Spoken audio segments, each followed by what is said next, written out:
তার চোখ বাঁধা হলো। বুটের প্রথম লাথি রক্তাক্ত করল তার মুখ। থ্যাতলানো ঠোঁট জোড়া লালা রক্তে একাকার হলো। জিভ নাড়তেই দুটো ভাঙা দাঁত ঝরে পড়ল কংক্রিটে। মা, মাগো, চেঁচিয়ে উঠল সে। 555 মার্কা আধ খাওয়া একটা সিগারেট প্রথমে স্পর্শ করল তার বুক। পোড়া মাংসের উৎকট গন্ধ ছড়িয়ে পড়ল ঘরের বাতাসে। জ্বলন্ত সিগারেটের স্পর্শ তার দেহে টসটসে আঙুরের মতো ফোসকা তুলতে লাগল। দ্বিতীয় লাথিতে ধনুকের মতো বাঁকা হয়ে গেল দেহ। এবার সে চিৎকার করতে পারল না।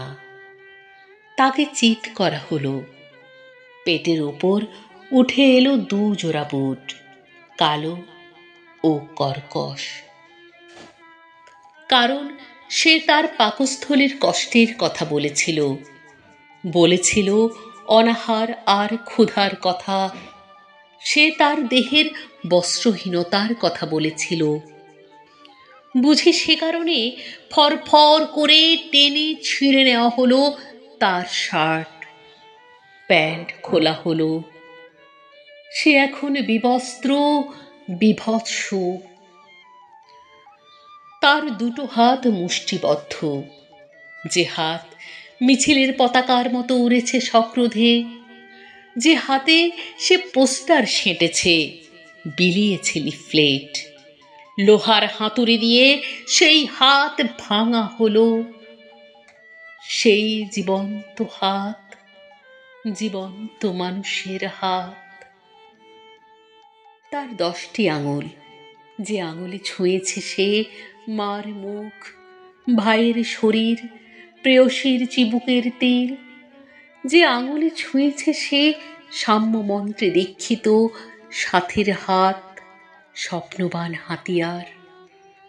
বাটখারা দিয়ে সে আঙুল পেশা হলো। সেই জীবন্ত আঙুল মানুষের জীবন্ত উপমা। লোহার সাঁড়াশি দিয়ে একটি একটি করে উপড়ে নেওয়া হলো তার নির্দোষ নখগুলো। কি চমৎকার লাল রক্তের রং!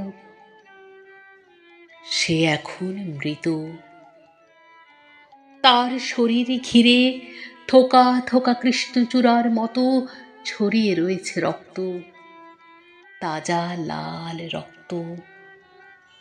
তার থ্যাতলানো একখানা হাত পড়ে আছে এদেশের মানচিত্রের উপর, আর সে হাত থেকে ঝরে পড়ছে রক্তের দুর্বিনীত লাভা, রক্তের দুর্বিনীত লাভা।